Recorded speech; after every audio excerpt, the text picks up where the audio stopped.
Hello friends, कैसे आप सभी लोग। स्वागत है आप सभी का हमारे यूट्यूब चैनल इंग्लिश लिटरेचर 247 में।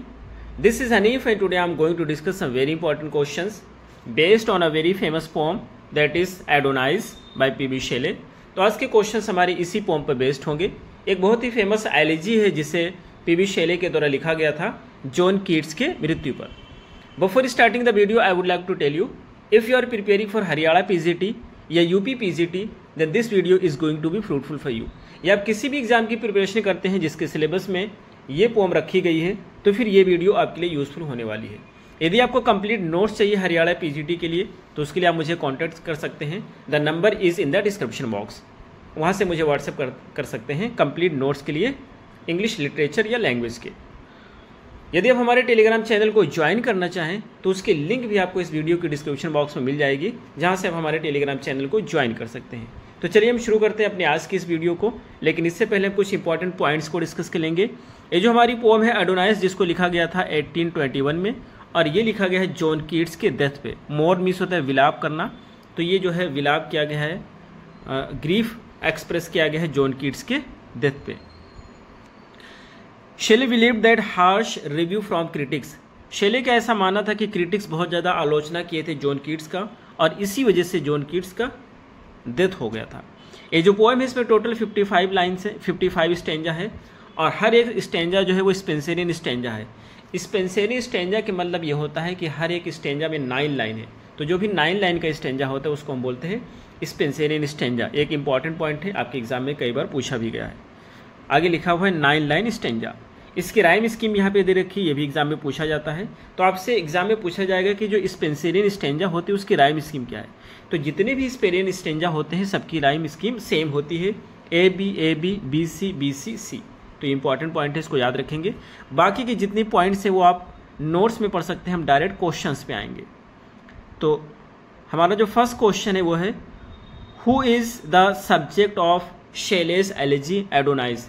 जो शेले की एलिजी है एडोनाइस, इसका सब्जेक्ट क्या होता है, यानी किस व्यक्ति के डेथ पे इसको लिखा गया है।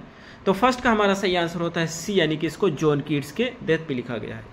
Next question is second, what is the primary theme of Adonais. Adonais की मेन थीम क्या है आपको बताना है। तो सेकंड का हमारा सही आंसर है डी, यानी कि मॉर्निंग एंड इमोर्टिलिटी। इमोर्टिलिटी यानी कि उसको इमोर्टल कहना चाहते हैं कि जॉन कीट्स इमोर्टल हो गए हैं और उन्हीं के डेथ पे इसको लिखा गया है। ये सैड बहुत ज़्यादा होते हैं, दुख प्रकट कर रहे होते हैं जॉन कीट्स के डेथ पे। Next question is third, which mythological figure is invoked in Adonais. Adonais में कौन से माइथोलॉजिकल फिगर को याद किया गया है शेले के द्वारा। तो थर्ड का हमारा सही आंसर होता है बी, यानी यूरेनिया। ये काफ़ी इंपॉर्टेंट पॉइंट है, कई बार एग्जाम में पूछा भी गया है। Next question is fourth, what type of poem is Adonais. Adonais किस प्रकार की पोएम है, और ये भी बहुत ही इंपॉर्टेंट क्वेश्चन है। तो फोर्थ का हमारा सही आंसर होता है सी, यानी ये एक पास्टरल एलिजी है। Next question is 5, how many stanzas does Adonais contain. आपको बताना है कि एडोनाइस में टोटल कितने स्टेंजा हैं। तो इसमें टोटल कितने स्टेंजा है, 5 का हमारा सही आंसर है सी, 55 स्टेंजा है, और हर एक स्टेंजा में 9 लाइन है, और ये जो स्टेंजा है ये स्पेंसेरियन स्टेंजा है, क्योंकि 9 लाइन की जो भी स्टेंजा होता है उसको हम बोलते हैं Spencerian stanza. Next question is 6, what is the rhyme scheme of each stanza in the Adonais. Adonais में हर एक स्टेंजा की राइम स्कीम क्या है। तो 6 का हमारा सही आंसर होगा बी, यानी कि A B C C. Next question is 7th, which season is associated with the morning in Adonais. Adonais में जो पोएट होता है लेमेंट कर रहा होता है वो किस सीजन से संबंधित है। तो 7 का हमारा सही आंसर होता है बी, यानी कि स्प्रिंग सीजन को दिखाया गया है। Next question is 8th, what literary device is heavily used to convey the death of grief in Adonais. Adonais में ये कहना चाहते हैं डेप्थ, यानी कि ग्रीफ के डेप्थ को, दुख की गहराई को डिस्क्राइब करने के लिए कौन से लिटरेरी डिवाइस का प्रयोग किया गया है। तो 8 का हमारा सही आंसर होता है सी, पर्सोनिफिकेशन। पर्सोनिफिकेशन एक ऐसी फिगर ऑफ स्पीच होती है जिसमें नॉन लिविंग को लिविंग मान लिया जाता है, पर्सन की तरह ट्रीट किया जाता है।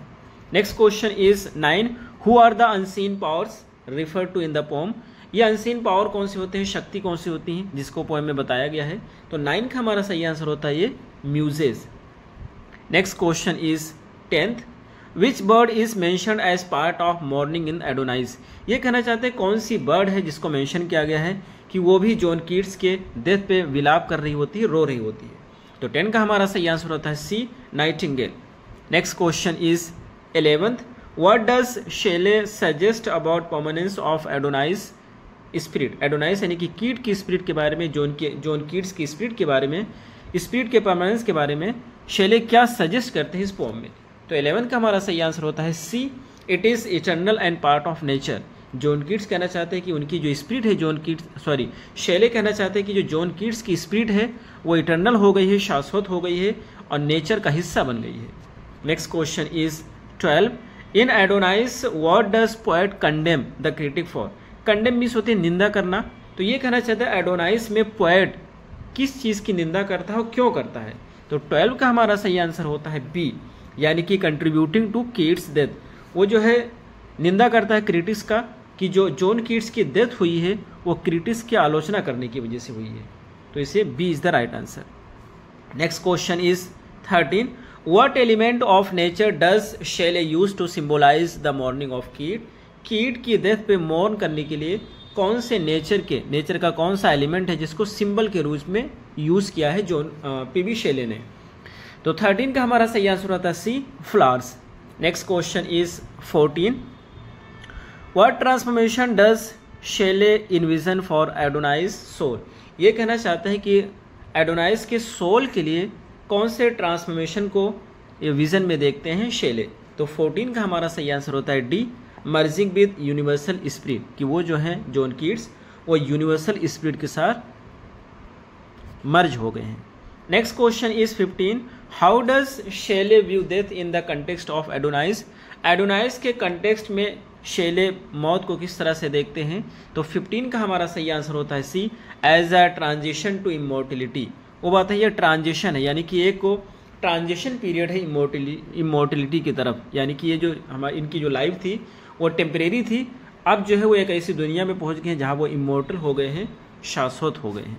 Next question is 16, which muse is specifically addressed in the pome.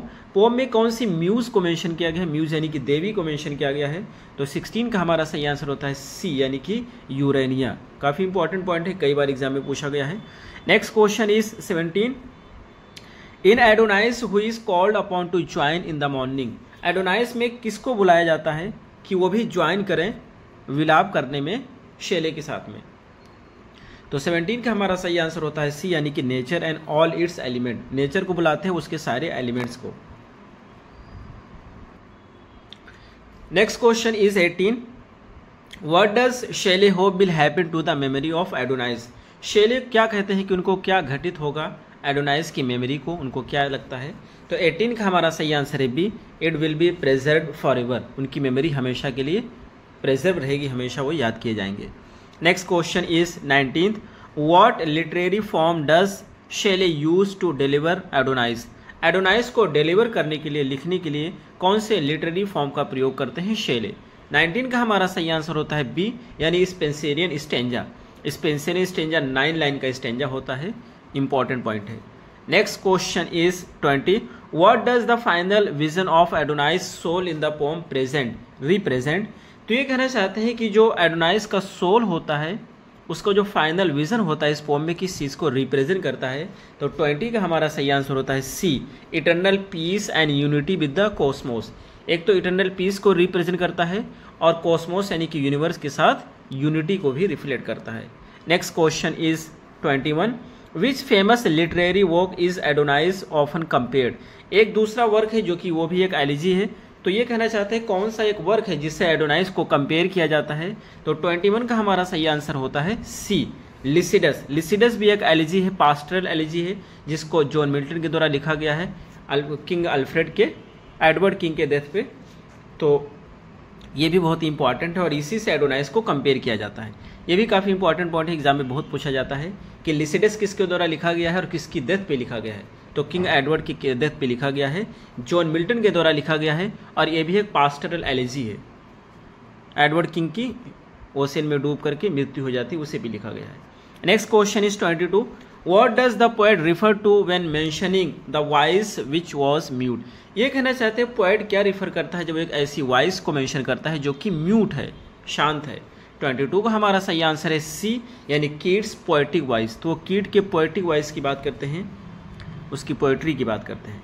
Next question is 23, which emotion predominantly characterize the tone of Adonais. कौन सा इमोशन है जो कि एडोनाइस के टोन को बताता है। तो 23 का हमारा सही आंसर होता है सी, यानी कि ग्रीफ। इस पोएम में दुख को एक्सप्रेस किया गया है क्योंकि एक सैड पोएम है, एलिजी है। Next question is 24, what natural imagery does Shelley use to describe the silence following Adonis death. ये कहना चाहते हैं कि एडोनिस के डेथ के बाद में जो साइलेंस आ जाती है उसको डिस्क्राइब करने के लिए कौन सी इमेजरी का प्रयोग किया है जॉन शेले ने। तो 24 का हमारा सही आंसर होता है बी, यानी कि a silent night. Next question is 25, how does शेले describe the effect of Adonais death on physical world. ये कहना चाहते हैं शेले किस तरह से डिस्क्राइब करते हैं एडोनाइस के डेथ को फिजिकल वर्ल्ड में। तो 25 का हमारा सही आंसर होता है सी, यानी कि इट मॉर्न्स एंड बिकम्स ग्लूमी। पूरा संसार भी विलाप कर रहा है और वो अंधेरा हो गया पूरे संसार में जॉन कीट्स की मृत्यु से। Next question is 26, which celestial body does Shelley associate with Adonais soul. Adonais के सोल को किस एक सेलेस्टियल बॉडी से एसोसिएट करते हैं शेले। तो 26 का हमारा सही आंसर होता है सी, यानी कि एक स्टार से। Next question is 27, what does Shelley accuse the critic of being. ये कहना चाहते हैं शेले क्रिटिक को किस चीज़ के लिए अक्यूज करते हैं, दोषी ठहराते हैं। तो 27 का हमारा सही आंसर है फर्स्ट। वो कहते हैं बहुत ही इग्नोरेंट हैं और बहुत ही पेटी है, यानी कि घटिया किस्म के लोग हैं जो क्रिटिसाइज करके जॉन कीट्स को मार दिए हैं। Next question is 28, in Adonais who does Shelley suggest should take solace in nature's beauty. ये कहना चाहते हैं एडोनाइस में कौन सा व्यक्ति होता है जो कंफर्ट महसूस करता है, सांत्वना लेता है नेचर की ब्यूटी में। सोलिस मीन्स होता है कंसोल करना किसी को। तो 28 का हमारा सही आंसर होता है बी, यानी कि Urania. Next question is 29, which flower does Shelley mention as blooming on Adonais grave. ये कहना चाहते हैं कौन सा फ्लावर है जो कि एडोनाइस की ग्रेव पे ब्लूम कर रहा है, उग रहा है। तो 29 का हमारा सही आंसर है सी, यानी कि violet. Next question is 30, what does Shelley imply about the permanence of poetry. ये कहना चाहते हैं शेले पोएट्री के परमानेंस के बारे में क्या डिस्क्राइब करते हैं एडोनाइस में। तो 30 का हमारा सही आंसर होता है बी, यानी कि इट इज़ इटर्नल। जो पोएट्री होती है वो इटर्नल उसको बताते हैं। Next question is 31, which element of nature does Shelley say grieves for Adonais. ये कहना चाहते हैं कि शेले किस एलिमेंट को बताते हैं नेचर को कि वो ग्रीफ महसूस करता है, सैड महसूस करता है एडोनाइस के लिए। तो 31 का हमारा सही आंसर होगा डी, यानी कि forest. Next question is 32, what does Shelley refer to with the term one keen spirit. ये जो वन कीन स्पिरिट है ये किसके लिए यूज किया गया है। तो 32 का हमारा सही आंसर होता है सी, यानी कि एडोनाइस की स्पिरिट के लिए। Next question is 33, what role do the unseen power play in the poem. जो अनसीन पावर है उस इस पोएम में कौन सा रोल प्ले करती है। तो 33 का हमारा सही आंसर होता है सी, यानी कि दे मॉर्न हिज डेथ। वो जो होते हैं उसकी डेथ पे मॉर्न कर रहे होते हैं। Next question is 34, how does Shelley view the relationship between life and death in Adonais. Adonais में जो शेले हैं वो किस तरह से देखते हैं रिलेशनशिप को लाइफ और डेथ के बीच में। तो 34 का हमारा सही आंसर होता है ए, यानी कि एज अ कंटिन्यूअस साइकिल। कहते हैं लाइफ और डेथ का जो रिलेशनशिप है ये कंटिन्यूअस साइकिल है और ये होता रहता है। Next question is 35, in Adonais what does Shelley suggest about human fame. Adonais में ह्यूमन फेम के बारे में क्या सजेस्ट करते हैं शेले। तो 35 का हमारा सही आंसर है बी, यानी कि इट इज़ फ्लीटिंग। जो ह्यूमन फेम है, इंसानी प्रसिद्धि है, ये फ्लीटिंग है, ये टेम्परेरी है, ये क्षणिक है, कुछ ही समय के लिए है। Next question is 36, which mythological figure does Shelley इनविजन lamenting Adonais death along with Urania. ये कहना चाहते हैं कौन सा माइथोलॉजिकल फिगर होता है जिसको शेले इमेजिन करते हैं अपनी लेमेंट में जब वो एडोनाइस के डेथ पे लेमेंट कर रहे होते हैं। तो कौन सा दूसरा जो है माइथोलॉजिकल फिगर है जिसको याद करते हैं यूरेनिया के साथ साथ। तो 36 का हमारा सही आंसर होता है बी, यानी कि 36 का डी है, यानी कि ऑर्फियस। तो यूरेनिया को याद करते हैं, दूसरा ऑर्फियस को भी याद करते हैं। Next question is 37, what does Shelley use as a metaphor for Adonais legacy. Adonais के लेगेसी के लिए क्या मेटाफर यूज करते हैं? तो 37 का हमारा सही आंसर होता है सी, यानी कि a flame. Next question is 38, what does Shelley hope for Adonais at the end of the poem. Poem के एंड में एडोनाइस के लिए क्या होप करते हैं शेले? तो 38 का हमारा सही आंसर होता है सी, यानी कि टू फाइंड इटर्नल पीस, यानी जॉन कीट्स को इटर्नल पीस मिल गई है। Next question is 39, which literary device is used extensively in Adonais to highlight emotion.